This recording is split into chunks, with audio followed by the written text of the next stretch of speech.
નમસ્કાર દર્શક મિત્રો, હું પીનલ આપનું સ્વાગત કરું છું અમારા ખાસ કાર્યક્રમ હેપી મધર્સ ડેમાં. માં આ માત્ર એક શબ્દ નહીં, પરંતુ લાખો અવ્યક્ત લાગણીઓનું સરનામું છે. એક એવો સુંદર શબ્દ જેની સામે દરેક સંબંધ વામડો લાગે, જે આપણાને આપણાથી વધુ ઓળખે છે, જેનો ખોડો દુનિયાની કોઈ પણ સમૃદ્ધિથી વધુ સમૃદ્ધ લાગે, જેના આશીર્વાદમાં આખું બ્રહ્માંડ સમાય, જેના ચરણોમાં સ્વર્ગનો અનુભવ થાય, જીવતો જાગતો ભગવાનનો અંશ. તેથી જ તો કહેવાય છે કે દુનિયાની બધી જ ભાષાઓ ટૂંકી પડે જ્યારે વાત એક માના પ્રેમની આવે. નિસ્વાર્થ પ્રેમની પરિભાષા છે માં, જે પોતાના સપનાઓને ત્યજી બાળકોના જીવનમાં રંગ ભરે છે. આજે માતૃત્વ દિવસ નિમિત્તે માના બલિદાનને યાદ કરીએ. માં એટલે જ્યારથી આ પૃથ્વીનું અસ્તિત્વ થયું અને જ્યારથી માતારૂપી જીવનું અસ્તિત્વ થયું ત્યારથી જો શ્રેષ્ઠ કોઈ જીવ હોય આ પૃથ્વી પર આજ દિન સુધી, આજ ઘડી સુધી, તો એ માં છે. માં આપણે કોઈ પણ વિપરીત સંજોગો પેદા થાય ત્યારે હંમેશા માં યાદ આવે.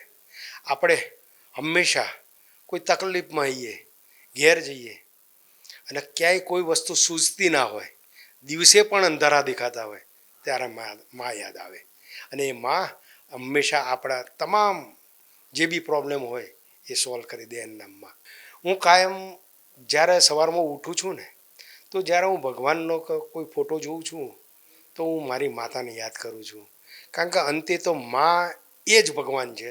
અને ભગવાને જ્યારે પૃથ્વી ઉપર સર્જન કર્યું ત્યારે એણે જવાબદારીની અંદરથી એણે નક્કી કર્યું કે મારે આટલી મોટી પૃથ્વી ઉપર આટલા બધા મનુષ્ય દેહને જો મારે કંઈક કંટ્રોલમાં રાખવા હોય તો કોની જરૂર પડશે, કોઈને સેવાકીય કામ કરવાના હશે તો કોની જરૂર પડશે. તો એણે સૌથી પહેલી માતાનો નિર્ણય કર્યો કે હું માતાને જવાબદારી આપીશ તો એ માતા એની પોતાની નહીં પણ તમામની જવાબદારી નિભાવશે તો જે મા પુરવાર થશે. અને માટે દરેક માતા એ માતા તરીકે પુરવાર થઈ રહી છે. માતા એ એનો ખોળાથી મજબૂત છે અને પિતા છે એના ખભાથી મજબૂત છે. માતા એનો ખોળો આપે છે અને જ્યારે પિતા એનો ખભો આપે છે. એટલે માતા એના માતૃત્વ આપે છે અને પિતા એના ધંધા રોજગાર આ બધું એને આપે છે. એટલે પિતા અને માતા એ હંમેશા બાળકની સાર સંભાળ લેવાવાળી માતા છે. એ ઘરની અંદર ફક્ત આપણને એમ લાગે કે આગી પાછી થઈ રહી છે, કશું કામ નથી કરતી, કંઈ નહીં, પણ હકીકતમાં સૌથી મોટામાં મોટી જવાબદારી જ માતાની છે. એ સંસ્કારનું સિંચન કરવાવાળી માં છે. એટલે આપણા જીવનની અંદર પૈસા કરતાં અગત્યની વધારે વસ્તુ જે કોઈની જરૂરિયાત હોય તો એ માં છે. છત્રછાયા એટલા માટે કે આપણો તો ભારત દેશ છે એ સંસ્કૃતિનો દેશ છે. હંમેશા ઋષિ મુનિઓએ આપણને ભારતના માતા તરીકે જ આપણને નિરખવાની વાત કરી છે. અને જ્યારે પણ આખા દુનિયાની અંદર તમે જોઈ લો, ભારત એક જ દેશ એવો છે જેને આપણે માતૃત્વ એટલે ભારત માતા કહીએ છીએ. હવે માતા તો એનું કામ આપવાનું જ છે. ભારત દેશ જેમ આપણને બધી રીતે બધી વસ્તુ આપી રહી છે એવી રીતે માતા પણ આપણને સંસ્કારથી લઈ અને જીવનથી લઈને તમામ વસ્તુ આપી રહી છે. આપણે એની કદર કરતાં શીખવું જોઈએ. ભલે આધુનિકતા અપનાવીએ પણ સંસ્કાર તો માતાના જ રાખીએ. આ એક અત્યારની માતાઓમાં શું છે કે આપણે જેમ આધુનિકતા તરફ વળ્યા એવી રીતે કુટુંબને ભૂલતા ગયા. કુટુંબને ભૂલતા ગયા એટલે માની લો કે એક ઉદાહરણ આપું કે કોઈ માતાને સમય નથી, એની જોડે પૈસા છે, તો એણે કોઈ આયા રાખી લીધી. તો આયા બાળકનો ઉછેર કરે છે પણ એ બાળક ત્યારથી એની માતાથી દૂર થતું જાય છે. એને જ્યારે બી મોટો થાય છે ત્યારે એને એટલી ખબર પડે છે કે મને ઉછેર તો આણે કર્યો હતો, તો તમે જો મારી પાછળ સમય નથી આપતા તો હું તમારી પાછળ કેવી રીતે સમય આપું છું. આ એનો પહેલો વિચાર છે અને એ વિચાર હંમેશા દુઃખી કરતો વિચાર છે. અત્યારે જેટલા પણ ઘરડા ઘર તમે જુઓ કે જ્યાં બી તમે જુઓ કે જ્યાં આ ટાઈપના સંસ્કારો હશે ને એ લોકોને જ તરછોડેલા છે. બાકી તમે નાના માણસને જોજો, સાવ નાનો કે જે સાવ ગરીબ હશે એની માતા કે પિતા ક્યારેય વૃદ્ધાશ્રમમાં નહીં જોવા મળે. આ તમે જોજો. દુનિયાભરની સર્વે માતાઓને વંદન કરીને મારી વાત શરૂ કરું છું. માતા એટલે ભગવાનનું બીજું સ્વરૂપ છે. હું તો એટલે સુધી કહીશ કે માં ઈશ્વરથી પણ ઉપર છે, બાળક માટે સૌથી વહાલું સગપણ છે. મારા પોતાની માતાની વાત કરું તો આજે 94 વર્ષની ઉંમરે માતાશ્રી એકદમ એક્ટિવ છે, સંપૂર્ણ સ્વસ્થ છે અને ખૂબ જ ખુશ જિંદગી જીવી રહ્યા છે. અમારા જીવનમાં એમનો એટલો બધો અમૂલ્ય ફાળો છે કે આજે માએ આ મહેનત ના કરી હોત અમારી પાછળ તો અમે આજે આટલું મોટું સમાજમાં સ્થાન ધરાવતા ના હોત. અમે નાનપણમાં અમદાવાદના અસારવા વિસ્તારમાં રહેતા હતા. ત્યાં મોટું જોઈન્ટ ફેમિલી હતું. મારા ફાધર અને મારા 2 કાકાઓ, આ બધાનું એક જોઈન્ટ ફેમિલી હતું અમારું, અને એમાં અમે બધા ખૂબ ખુશ થઈને રહેતા હતા. એનો ફાળો મારા માતુશ્રીને જાય છે. લોકોને એ વખતે ભણવાની કોઈ કિંમત નહોતી, અને તમે જુઓ તો મારા ખુદ ફાધર પૂજ્ય પિતાશ્રી પણ એવું માનતા હતા કે આપણી બધી મિલકતો બધી ઘણી છે, છોકરાઓ ભણે તોય ઠીક ને ના ભણે તોય ઠીક. પણ મારા મધરની દીર્ઘ દ્રષ્ટિ હતી કે ના, આજનો જમાનો જુદો છે ને આવનારો જમાનો ફક્ત ભણી ગણીને આગળ વધનારા લોકોનો જ છે. માટે હું મારા બંને પુત્રોને ખૂબ જ ભણાવીશ અને એમને બહુ જ હોશિયાર કરીશ અને સારામાં સારી ડિગ્રી અપાવીશ. અમારી પાછળ એમણે એટલી બધી મહેનત કરી અને અમારું એટલું ધ્યાન રાખ્યું કે આજે અમે બંને ભાઈઓ સિવિલ એન્જિનિયર થયા અને એક મોટી કન્સ્ટ્રક્શન કંપનીના અમે ડાયરેક્ટરો છીએ. આ બધો ફાળો મારા પૂજ્ય માતુશ્રીને જાય છે. બીજી વાત કરું તો તમને ખૂબ જ આશ્ચર્ય થશે કે મારા મધર મારા ભાઈના ત્યાં રહે છે, એટલે અઠવાડિયામાં 2-1 વાર હું એમને મળવા જાઉં છું. તમને નવાઈ લાગશે કે અમારા બે વચ્ચે વાતોનો સેતુ કયો છે. અમારી વચ્ચે કોઈની પંચાત કરવાનું કે કોઈની ટીકા કરવાનું કોઈ ક્યારેય થતું જ નથી. જ્યારે પણ અમે ભેગા થઈએ છીએ ત્યારે અમારા બંનેના બહુ સરસ વિષય છે સંગીત અને સાહિત્ય. મારા માતુશ્રી સંગીત અને સાહિત્યને ખૂબ સરસ રીતે માણે છે અને જાણે છે, અને એમના જ આશીર્વાદ છે કે આજે હું પોતે પણ કવિ થયો, ગીતકાર થયો અને સંગીતકાર થયો છું. મારા બિઝનેસની સાથે સાથે મેં સંગીતની દુનિયામાં 75 જેટલા ગીતો રેકોર્ડ કરાવ્યા છે અને બધા ટીવીમાં મારા ગીતો આવ્યા છે. આ બધી જ વસ્તુનો ફાળો મારા મધરને જાય છે, મારા માતુશ્રીને જાય છે. તમને નવાઈ લાગશે કે જ્યારે હું એમને મળવા જાઉં ત્યારે વચ્ચેથી ઊભા થઈને એમના રૂમમાં જાય અને એકાદ મેગેઝિન લઈ આવે કાં તો એકાદ છાપું લઈ આવે અને મને બતાવે કે જો આ છાપામાં ગુણવંત શાહનો આ લેખ આવ્યો તે વાંચ્યો, ફલાણા લેખકનો લેખ આવ્યો તે વાંચ્યો, આ બહુ સરસ છે, તું લેતો જા. એટલે મા દીકરા વચ્ચે કેવી ઉચ્ચ કક્ષાનો વ્યવહાર છે, વાતો છે. તમે વિચાર કરો, આ પ્રકારની આવી શ્રેષ્ઠ બા મને મળી છે. અને હું માનું છું કે દુનિયાભરની બધી માતાઓ શ્રેષ્ઠ છે. પોતાના બાળક માટે માતા શું નથી કરતી, કેટલા બલિદાન આપી શકે છે. પોતે ધીરજ રાખીને, દુઃખ વેઠીને, મુશ્કેલીઓ વેઠીને, કોઈ અછત હોય તો અછતને પણ વેઠીને બાળકને ખબર નથી પડવા દેતી કે આપણી પાસે શું નથી. એને હંમેશા એ જ રીતે મોટા કરે છે કે બેટા તારી પાસે બધું જ છે અને આવનારા દિવસો તારા સારા જ જવાના છે. અને માના આશીર્વાદ હોય એનાથી વિશેષ કોઈ આશીર્વાદની જરૂર જ નથી. હા મિત્રો, મારું એક મા માટે બનાવેલું ગીત છે, એ આપને પ્રસ્તુત કરું છું. એ તું છે માં, ઈશ્વરના સૌ વરદાનો માં, શ્રેષ્ઠ છે તું માં, અમૂલ્ય છે, અદ્ભુત છે, કોઈ જોડ કરી શકું ના. એ તું છે માં. આજે જે કાંઈ છું આશીર્વાદ છે તારા માં, પરિશ્રમથી સિંચ્યા જેણે સંસ્કાર મારા માં. એ તું છે માં. જેની કઠોર મહેનતથી તો અમે થયા તૈયાર, જીવન પથ પર આગળ વધવા થઈ ગયા તૈયાર. એ તું છે માં. માંદે સાજે મારા માટે રાતે પણ જે જાગી, જે થઈ ખુશ મારી ખુશીઓમાં, સાચા સુખને પામી. એ તું છે માં. લાડ લડાવ્યા નટકર કાનુડાને તે બચપણમાં, જાણે જગમાં એક યશોદા મૈયા છે ઘર ઘરમાં. એ તું છે માં. શક્તિ લક્ષ્મી સરસ્વતીના દર્શન થતા તુજમાં, બાળક માટે સૌથી વહાલું સગપણ છે આ જગમાં. ચૂમું ચરણો કે પગ ધોવું, ચૂમું ચરણો કે પગ ધોવું, એ ઓછું પડશે માં. 7 જન્મની સેવા પણ ઓછી પડશે બદલામાં. એ તું છે માં, એ તું છે માં, એ તું છે માં. દર્શક મિત્રો, માં શબ્દ સાંભળતા જ લાગણીઓનો ઉમળકો જાગે. જે છે તો સમગ્ર જીવન મેળો લાગે. માના ઉદરથી જીવનના દરેક પડકાર શીખવતી શક્તિ, જે સ્વભાવે ભલે નમ્ર હોય, પણ વાત જ્યારે સંતાનોની આવે તો માં દુર્ગા બનતા પણ વાર ન લાગે. સમગ્ર જીવન બાળકોમાં સંસ્કારનું સિંચન કરે, તેમનું ઘડતર કર્યું. આજના ભાગદોડ ભર્યા યુગમાં કદાચ આપણે એ ભૂલી રહ્યા છીએ કે આપણે જે કંઈ પણ છીએ તેમાં આપણી મહેનત કરતા માતાની પ્રાર્થનાઓનું જોર વધારે છે. ચાલો જોઈએ સમાજમાં માતૃત્વના અલગ અલગ રંગો અને તેના વગર અધૂરું એવું માનવ જીવન. નમસ્તે, હું છું નિખિલ ગઢવી. દિવસ માનો છે, પણ મા વગર કોઈ દિવસ હોય છે ખરો? ને જો દિવસ હોય મા વગરનો તો એ દિવસ લાગે ખરો? એ કાળી રાત જેવો લાગે. તકલીફ એ છે કે મા છે ત્યારે મા દેખાતી નથી, મા સંભળાતી નથી.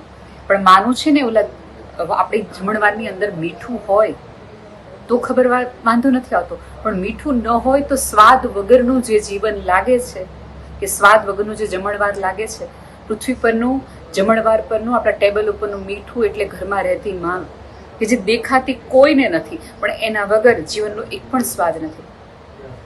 તમે ઘરમાં આવો, રસોડું હોય એ જ જમણવાર હોય, એ જ વ્યવસ્થા હોય, તેમ છતાં જો તમને સ્વાદ ન લાગે તો સમજી લેવું કે ઘરમાં માં નથી. માની તકલીફ એ છે કે મારી માટે, તમારી માટે, પોતાના માટે, બધાના સ્વપ્ના માટે જીવે છે. કેટલાય લોકોની જીવનની પડતીમાં કે નિષ્ફળતામાં એ પોતે નિષ્ફળ થાય છે. સંતાન સફળ થાય તો માં સફળ થાય છે. કોઈ વ્યક્તિની સાડાસાતી હોય તો એ આડી વાટનો દીવો કરે છે, ને આ લોકો માટે આડી આવતી કે કોઈકના લોકોની પોતાના પરિવારની કેટલી બધી સમસ્યાઓને પોતાની અંદર સમાવી લેતી આડી વાટ કરતી માં ક્યારે આડી પડી જાય છે અને જેની આપણને સૌને ખબર પણ નથી રહેતી. ત્યારે આપણને યાદ આવે છે કે માં હતી તો બધું જ હતું, માં નથી તો આ જગતના ઠંડકની અંદર પણ આપણને કાળા ઉનાળા જેવું થાય છે.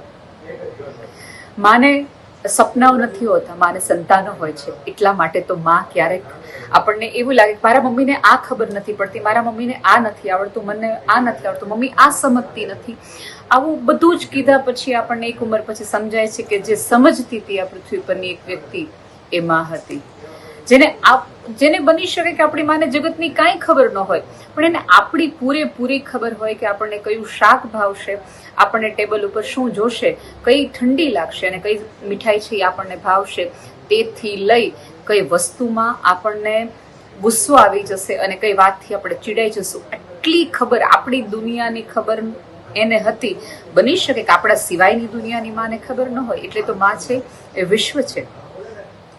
અને સૌથી મજા આવે એવી વાત એ છે કે માને જ્યારે આપણે એમ કહીએ છીએ કે માં આ તારી માટે છે, ત્યારે સૌથી પહેલું વાક્ય જે નીકળે છે, મારે શું જરૂર છે. આવું કહેતી માં આપણને અંગત રીતે એ કહે છે કે મને વસ્તુની નહીં, તારા સમયની અને થોડી તારી લાગણીની જરૂર છે, જેથી કરીને મેં મારા સ્વપ્નાઓ કે મારી જાત જે હોમી છે એની કદર એ આંખોમાં, એ સન્માન એ આંખોમાં જોવે છે. ત્યારે માએ પોતાએ જીવેલું આખું માએ ગુમાવેલી આખી જુવાની, માએ આપણને લાવવા માટે શરીરમાં કરેલા એ અણગમતા તમામે તમામ ફેરફારો એને વ્યર્થ નથી લાગતા, પણ સાર્થક લાગે છે. આવી માને આજ એના દિવસે આપણે અનેકોને શુભકામનાઓ તો શું માને પાઠવીએ, પણ એના આશીર્વાદ માંગીએ કે જ્યારે જગત અમને મૂંઝવી રહ્યું હોય ત્યારે તારા છેડલે અમને સાચવી લે છે. અને જો આ દિવસે તમારી માં હોય નહીં, તમારી વચ્ચે ન હોય, આ પૃથ્વી પર ન હોય, તો આ દિવસે તમારી બેનને ચોક્કસ મળજો. કારણ કે તમારી માની અણસાર એ સાચવીને બેઠેલી બેન પણ ક્યાંક માં જેવી તમને લાગશે. કારણ કે મેં ઘણી તો વર્ષો પહેલાં કીધું છે કે બેનીના હૈયામાંથી બધેલા હાલડામાં પીધો મેં કસુંબીનો રંગ. એનો અર્થ એ છે કે બેનના હાલડામાં પણ માનો સ્પર્શ છે, માની લાગણી છે. તો જો માં નથી તો બેન સાથે મળીને, બેન સાથે ફોન પર વાત કરીને માને બે ઘડી યાદ કરી લઈ. અને જો માં આપણી પાસે, આપણે એટલા નસીબદાર હોઈએ કે માં આપણી બાજુમાં, આપણી પડખે હોઈએ, તો આજે એને ગમે એમ, એને ગમે એવા આપણે થઈ જઈએ અને થોડી એને પૂછી લઈએ કે માં તને શું ગમે, માં તને શું ભાવે, માં તારી જોવાની અંદર એવું કયું સપનું છે કે જે જીવવાની હજી તને ઈચ્છા છે અને જેની માટે તું હજી ક્યાંક આંખના ખૂણાઓ ભીના કરી રહીશું. આવું જે માએ આપણને જગત આખાની ભીનાશથી આપણને સાચવી રાખ્યા, એ માની આંખની ભીનાશને થોડી ઓછી કરીએ, એના ચહેરા ઉપરનું સ્મિત અકબંધ રહે એવી થોડી વાત અને વિચાર કરીએ. આપ સૌને માતૃદિનની અનેકોનેક શુભકામનાઓ. કારણ કે માં છે તો આ જગતમાં બધું શુભ છે. બસ આવી શુભ તત્વવાળી માં તમારી અને મારી અંદર સતત મોટી થતી રહે અને એના હોવા થકી આપણે મોટા થતા રહીએ. अगर मैं कहूँ कि मेरी ज़िंदगी में माँ का क्या महत्वता है तो मैं ऐसे ही कहूँगी कि मेरी माँ मेरे लिए एक रोल मॉडल थी. ऐसा कहूँ कि मैं एक सिंगर हूँ और मेरी माँ मेरे लिए मेरी पहली गुरु थी जिन्होंने मुझे बोलना सिखाया. न केवल बोलना सिखाया, मुझे पहला सुर सिखाया, मुझे संगीत सिखाया, जिनकी कोख में ही मैंने संगीत सीखा. और आज जब मैं एक अंतर्राष्ट्रीय कलाकार बन चुकी हूँ, केवल वही हैं जो स्वर्ग लोक से भी मेरे साथ हमेशा रहती हैं, जो हमेशा अपने आशीर्वाद से मुझे सहयोग देती रहती हैं, जो हमेशा सिखाती रहती हैं, जो आगे हमेशा बढ़ने की मेरी प्रेरणा है. तो मेरी माँ आज मेरे साथ ज़रूर नहीं है, शारीरिक रूप में वो मेरे साथ नहीं है, पर मेरे फीलिंग्स में, मेरे हार्ट में हमेशा वो साथ हैं और जिनकी वजह से आज मैं जो हूँ मैं हूँ. तो माँ, I love you so much, thank you so much. अगर मैं एक शब्द में बयां करना चाहूँ कि माँ क्या है, तो माँ एक आशीर्वाद है जो हमेशा हमारे साथ, चाहे अनचाहे, जाने अनचाहे, हमारे साथ हमेशा हमारे सर पर सुकून बन के रहता है. माँ वो एक शक्ति है जिसके ना होने से हम सब बिखर जाते हैं. आप सभी को मदर्स डे की खूब सारी शुभकामनाएं. માતા એટલે ફક્ત લોહીનો સંબંધ નહીં, પણ લાગણીઓનું એવું વરદાન જે આપણને પડતા પહેલા સંભાળી લે. સંતાનોનો ચહેરો જોઈને મનનો ભાવ સમજી જાય. ક્યારે શિક્ષક, ક્યારેક વૈદ્ય, તો ક્યારેક માર્ગદર્શક બની જાય. અને જ્યારે આખી દુનિયા આપણી વિરુદ્ધ હોય ને, ત્યારે તે આપણા સૌથી મોટી તાકાત બની જાય. જેના એક સ્પર્શથી ચિંતાઓ પર પૂર્ણ વિરામ લાગે. ખરેખર ઈશ્વરનું શ્રેષ્ઠ સર્જન છે માં, જેની હયાતીથી જીવન પણ ઉત્સવ લાગે. માતૃત્વની વ્યાખ્યામાં માત્ર જનની જ નહીં, પરંતુ જે સંબંધમાં માં જેટલો જ પ્રેમ સમાયેલો હોય તે પણ આવી જાય. હેલો એવરીવન, હું છું મોના થીબા કનોડિયા. આ મધર્સ ડે પર હું દિલથી એક વાત કહેવા માંગુ છું. સાસુ પણ માં બની શકે છે. મારી સાસુએ મને બદલવાની ક્યારેય કોશિશ નથી કરી. હું જેવી છું એવી જ એમણે મને સ્વીકારી લીધી. એમનો પ્રેમ, સમજણ અને સાથ મને હંમેશા એક માની જેમ મળ્યો છે. આજે ફક્ત હું મારી માને જ નહીં, પરંતુ મારી બીજી માં એટલે કે મારા સાસુ માને પણ સેલિબ્રેટ કરું છું.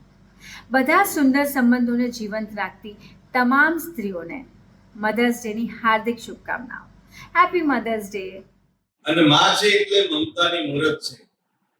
આપણા તો કવિએ પણ લખ્યું છે કે મીઠા એ મધુને મીઠા મે હુલારેલો, પણ એથી મીઠી છે મોરી વાત જો જનની જોડ સખી નહીં જડે રેલો. એથી પણ વધી અને કવિએ કીધું છે કે હતો હું સુતો પારણે પુત્ર માનો, રડું છે કે તું રાખ તું કોણ છાનો, મને દુખી દેખી દુખી કોણ થાતું, મા હેત વાળી દયાળી જ માં. એવી માનો મહિમા છે. આપણે તો ભારતને પણ માં કહીએ છીએ, કારણ કે અહીંયા ઈશ્વર પુરુષ રૂપે કરતા જગદંબાના સ્વરૂપે ઈશ્વરે ખૂબ કામ કર્યું છે. અહીંયા માતાજી ખૂબ પ્રગટી છે, એટલે પણ ભારતની માતા કહેવામાં આવે છે.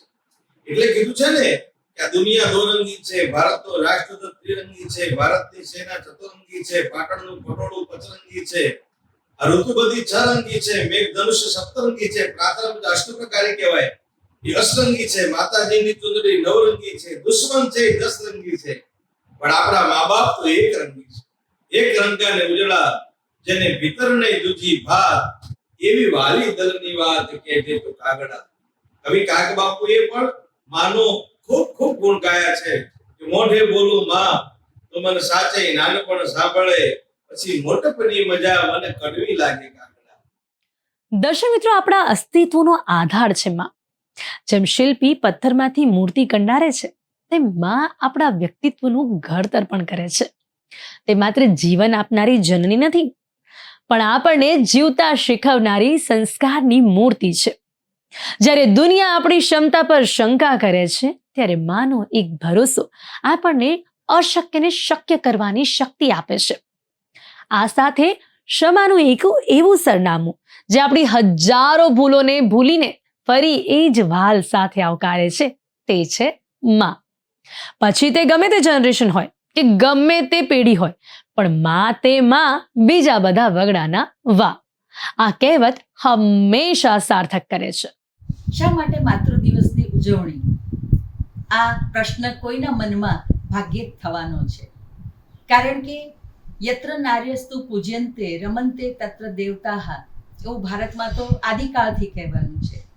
એટલું જ નહીં, માતૃદેવો ભવ એ સૂત્ર પણ ભારતને તો વર્ષોથી મળ્યું છે. એટલે આમ જોવા જઈએ તો ભારતને માતૃ દિવસ ઉજવવાની કોઈ જરૂર નથી. પણ તેમ છતાં આ એક દિવસને નિમિત્તે જ્યારે માતાને યાદ કરીએ છીએ, માતૃત્વનો મહિમા કરીએ છીએ, ત્યારે આપોઆપ આ સૃષ્ટિનો જે સર્જન મંત્ર છે એનો મહિમા થઈ જાય છે. ગુજરાતીમાં અનેક કવિઓએ માતાના મહિમા વિશે લખ્યું છે, માતૃત્વના મહિમા વિશે લખ્યું છે. બહુ જાણીતી એવી જે પંક્તિ છે, જનનીની જોડ સખી નહીં જડે રે લોલ, અને એ જ રીતે મીઠા મધુ ને મીઠા મેહુલા રે લોલ, એથી મીઠી તે મોરી માતરે, જનનીની જોડ સખી નહીં જડે રે લોલ. કવિ દામોદર કુશાલકરની આ કવિતા એ દરેકના હૃદયમાં ગુંજે છે. અને એનું કારણ માત્ર એટલું જ છે કે માના મમતામય હૃદયનો જે એક હુંફાળો માળો છે, એમાં દરેક બાળક છે એ કિલ્લોલ કરતું ઉછર્યું હોય છે. માતાનું માતૃત્વ એ કુદરતે આપેલી એવી અણમોલ ભેટ છે કે જેને કારણે માં છે એના સંતાનને માટે, અને માત્ર એના સંતાનને માટે જ નહીં, માં જન્મ આપનારી માં એમ આપણે કહીએ છીએ, પણ માત્ર જન્મ આપનારી જ માતા હોય છે એવું પણ નથી હોતું.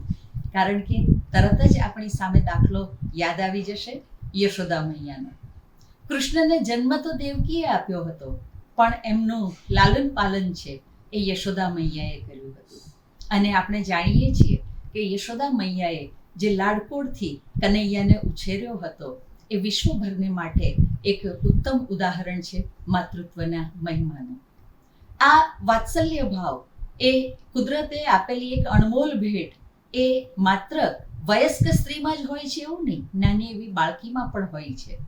હિન્દીના બહુ એક જાણીતા લેખકે વાર્તા લખી હતી, દુનિયા અબ ભી ઘૂમ રહી હૈ. અને એ વાર્તામાં માતાનું પિતાનું અવસાન થયું છે અને નમાયા ભાઈ બહેન એ મામાને ત્યાં ઉછરી રહ્યા છે. બેન 8-9 વર્ષની છે, ભાઈ 4 વર્ષનો છે. અને એ વખતે મા વગરના આ બંને સંતાનો એને દિવસભર જે અભાવોની વચ્ચે રહેવું પડે છે, જે મેણાટોણાની વચ્ચે અને ક્યારેક તો અન્યાય પરિસ્થિતિની વચ્ચે પણ રહેવું પડે છે. અને રાત્રે જ્યારે એ 8-9 વર્ષની નાનકડી બાળકી એ પોતાના નાના ભાઈને ગોદમાં લઈને સુવડાવે છે અને ભાઈ પ્રશ્ન કરે છે કે માં કેમ નથી, માં ક્યાં ગઈ છે? અને ત્યારે એવડી નાની એવી બાળકી છે એ પણ નાના ભાઈને ગોદમાં લઈ માના વાત્સલ્યથી એને સુવડાવે છે. કહેવાનો ભાવાર્થ એ છે કે સ્ત્રીના હૃદયમાં આ માતૃત્વનો ભાવ એ સનાતન કાળથી પડેલો છે. અને એટલે જ સ્ત્રી છે એ ઘરનું સંરક્ષણ કરે છે, એ ઘરને એવી રીતે સજાવે છે. એમાં માત્ર આ મારું ઘર છે એ મમત્વનો ભાવ નથી, પણ એનું વાત્સલ્ય પણ એમાં ભળેલું હોય છે. લીપ્યું ને ગૂપ્યું મારું આંગણું, પગલીનો પાડનાર દેને રન્ના દે, એમ કહીને એ જ્યારે બાળકની વાંછના કરે છે ત્યારે પણ એનું આ અમીમય માતૃત્વ છે એ છલકાતું હોય છે. આપણે આ વિશ્વના સંરક્ષણ માટે નારી હૃદયની આ માતૃત્વની ભાવના છે એ ખીલે, એનું જતન થાય, માતૃત્વનો મહિમા થાય, નારીનો મહિમા થાય, નારી શક્તિનો મહિમા થાય. અને આ વિશ્વને રંજાડનારી આસુરી શક્તિઓ છે એ આ માતૃશક્તિ દ્વારા મહાત થાય એવું ઈચ્છીએ. વિશ્વના કલ્યાણ માટે આ માતૃત્વનો અને નારી શક્તિનો મહિમા એક અનેરો અવસર છે. ફરીથી સૌને આ દિવસની ખૂબ ખૂબ શુભકામનાઓ. ધન્યવાદ. સમગ્ર જીવનમાં તો સંતાનોના ઉછેરમાં તેનું સર્વસ્વ ન્યોછાવર કરી દે છે. પરંતુ સંતાનોએ પણ મા શબ્દની ગરિમાને જાળવવાના પ્રયત્નો કરવા જોઈએ, કારણ કે તે વાત પણ સત્યને સ્પર્શતી છે કે જે ઘરમાં માનું સન્માન થાય છે તે ઘરમાં ઈશ્વરનો વાસ રહે છે. માતૃત્વ દિવસની ઉજવણી માત્ર એક દિવસ પૂરતી સીમિત નહીં, પરંતુ જ્યાં સુધી જીવન છે તેના દરેક શ્વાસમાં સમાયેલી હોવી જોઈએ. આજે મધર્સ ડે પર માતૃશક્તિને કોટી કોટી વંદન and happy mother's day to all mothers. તો અત્યારે આ કાર્યક્રમમાં બસ આટલું જ. ફરીથી મળીશું એક નવા વિષયની સાથે. ત્યાં સુધી રજા આપશો. નમસ્કાર.